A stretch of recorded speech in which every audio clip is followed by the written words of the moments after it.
Today we are going to talk about the most difficult subject in economics. We are not going to talk about how to get rich.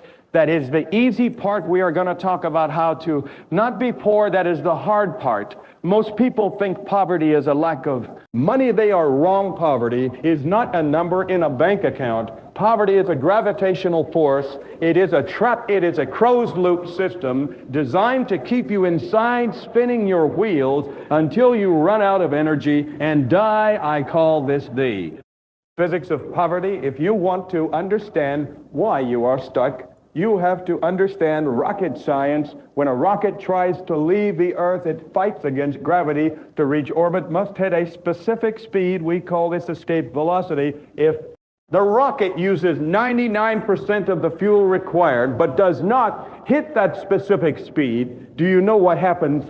It does not get 99% of the way to the moon. It falls back to Earth, and it crashes. This is exactly what happens to the working class you.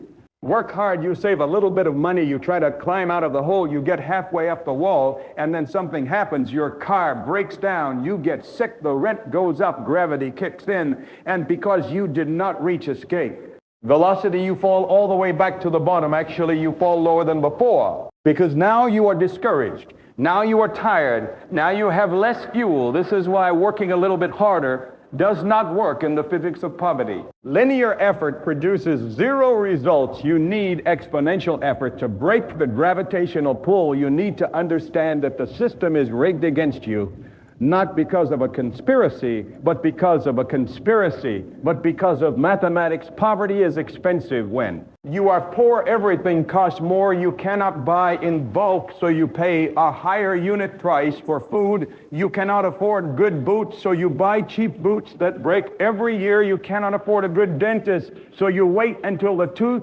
rots and you have to pay for a root canal. This is called the Vimes boots theory of socioeconomic unfairness. The system charges you a penalty for being poor. It charges you late fees. It charges you overdraft fees. It charges you high interest rates because you are risk. So you are running a race with a heavy backpack while the rich are running with the wind at their backs. And here is the most dangerous part. Poverty is not just external, it is internal when you're in this trap for too long. It changes your brain. It rewires your neural pathways. It puts you in a state of constant fight or flight. Your IQ literally drops. You stop planning for 10 years from now and you start worrying about 10 minutes from now. You become reactive, not proactive. This is the poverty loop. Low income leads to stress. Stress leads to bad decisions. Bad decisions lead to no assets. No assets lead to low income. Round and round. That goes a perfect vicious circle, but there is a way out. The laws of physics can be broken if you have enough force. In this video, we are going to reverse engineer this trap. We are going to look at the 5 specific chains that are holding you down. We are going to talk about the scarcity tax that drains your brain. We are going to talk about the dopamine trap that steals your cash. We are going to talk about the linear income trap that wastes your time. And finally, I am going to show you how to build your own engine, how to generate the escape velocity needed to leave the atmosphere of poverty forever. Once you break orbit, everything changes. The friction disappears, the silence comes, and you can finally fly. But first, we have to survive the launch. Let's begin the Crasset countdown. That is, enter the first loop 1, the scarcity tax and Vimes boots theory. I call this the scarcity tax. Most people think that if you give a poor person money, their problems are solved. But if you give a lottery winner millions of dollars, they are often broke again within 3 years. Why? Because poverty is not just a lack of cash, it is a lack of cognitive bandwidth. There was a famous study done by Sinhil Moinappan at Harvard. He found that when your mind is consumed by financial stress, when you are worrying about how to pay the rent or how to fix the car, your effective IQ drops by 13 points. 13 points, that is the same effect as going without sleep for 24 hours or being a functional alcoholic.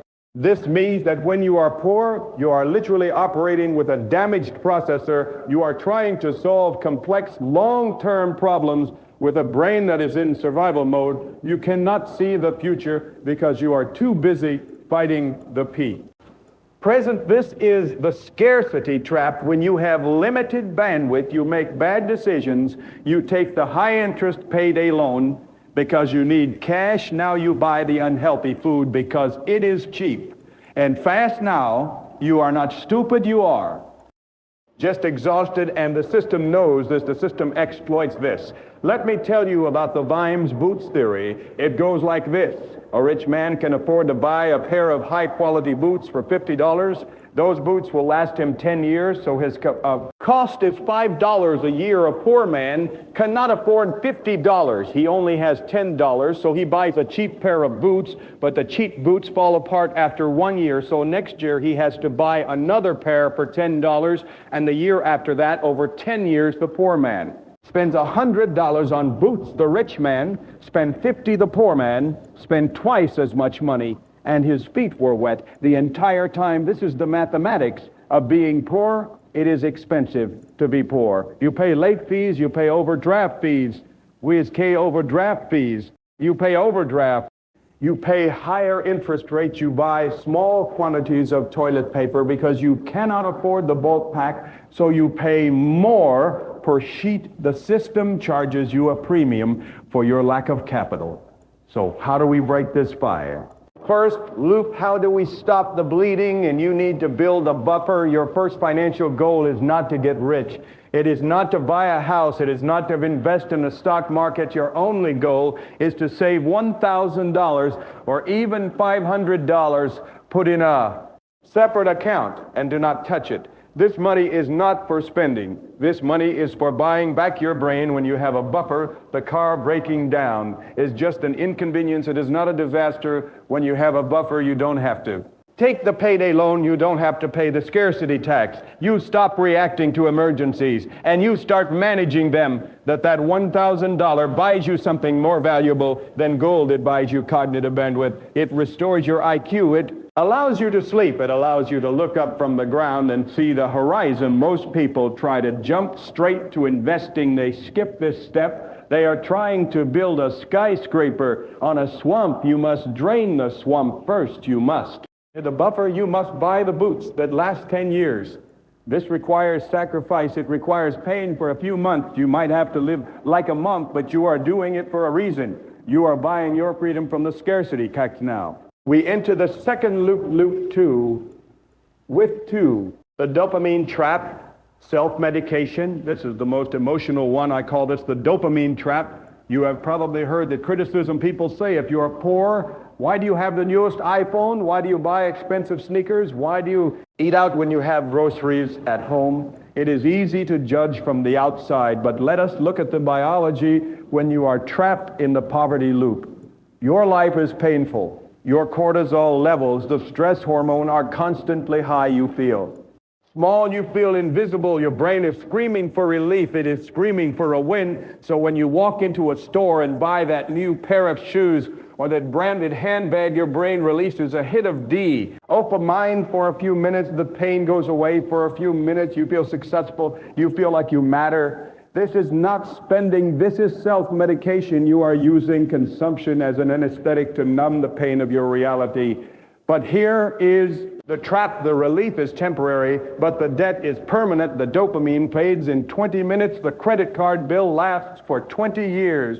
This is the fundamental difference between how the rich and the poor view money. The poor see money as a way to buy pleasure. The rich see money as a way to buy freedom. When a poor person gets $500, they think, what can I buy with this? When a rich person gets $500, they think, how can I invest this? We call this assets versus liabilities and asset puts. Money in your pocket. A liability takes money out of your pocket. If you buy a designer purse, that is a liability. It loses value the moment you walk out of the store. If you buy a share of stock, that is an asset. It works for you while you sleep. Most people in the low-income trap are drowning in liabilities. They have the nice car, the nice clothes, the subscriptions, the gadgets. They look rich, but they are bleeding wealth every single day. They are feeding the dopamine monster, but starving their future. So how do we break this loop? How do we detox? You need to enter monk mode. This is a period of radical elimination. It is not forever. It is a temporary reset for your brain's reward system for the next 6 months. You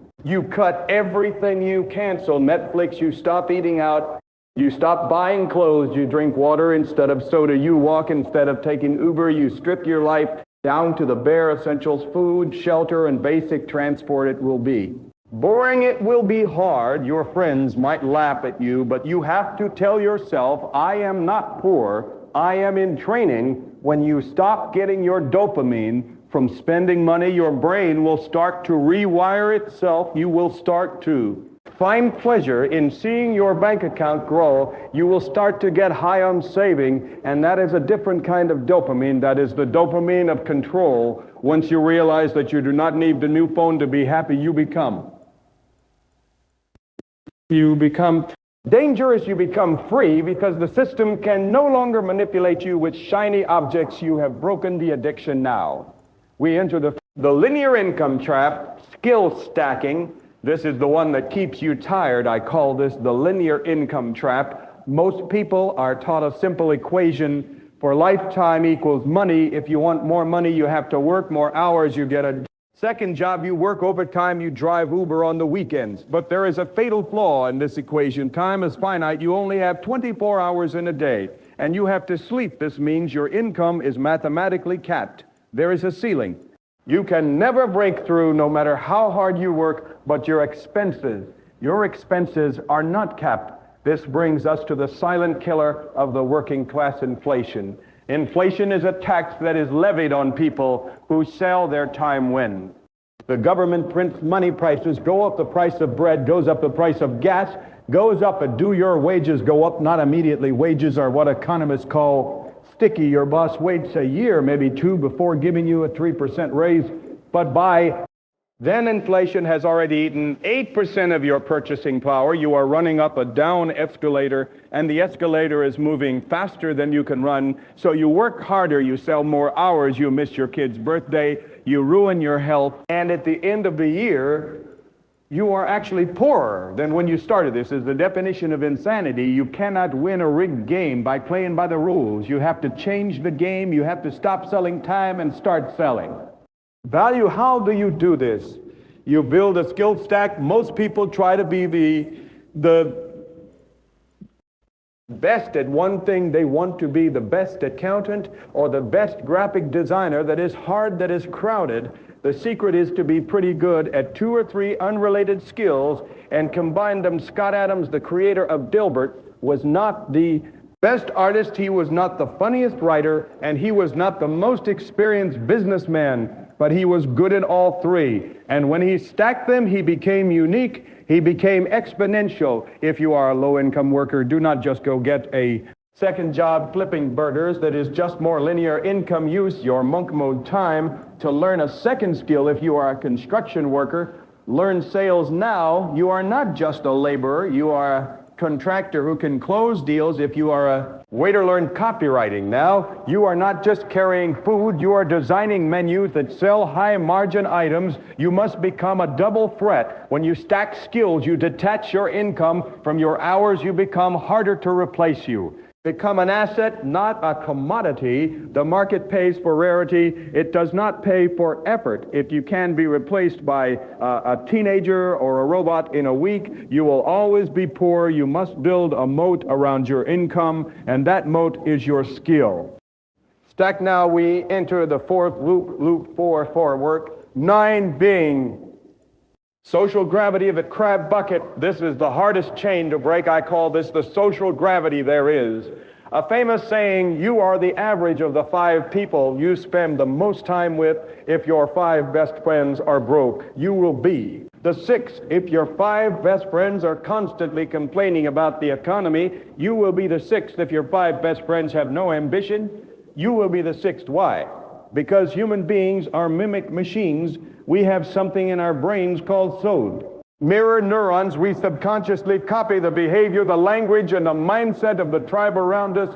If you are trying to escape poverty, but you are surrounded by people who have accepted poverty, you are fighting a losing battle. This brings us back to the crab bucket effect. If you put 1 crab in a bucket, it can crawl out. But if you put 10 crabs in a bucket and one tries to escape the other, 9 will grab its legs and Pull it back down. They do not do this because they are evil. They do this because your success makes them feel unsafe. Your escape highlights their imprisonment when you start your monk mode, when you start saving money, when you start learning new skills. Your old friends will notice, and they will not applaud you. They will attack you. They will say, "Why are you working so hard? Relax."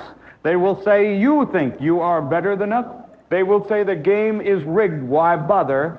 This is hot." The sound of social gravity, it is the sound of the crabs pulling you back. If you listen to them, you stay in the bucket.